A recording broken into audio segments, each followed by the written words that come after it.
Whenever I go to bed, I always make sure that my door is shut. And tonight was no exception.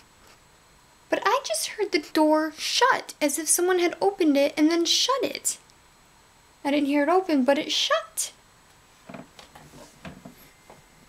So I heard the latch click.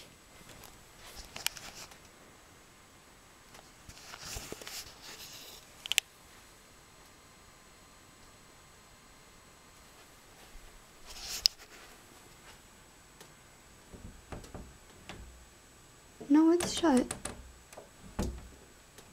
That's not tight on there, but that never was. But it should not have made the sound of it closing. Because even if it wasn't latched, it would have swung open, because that's what way it leans.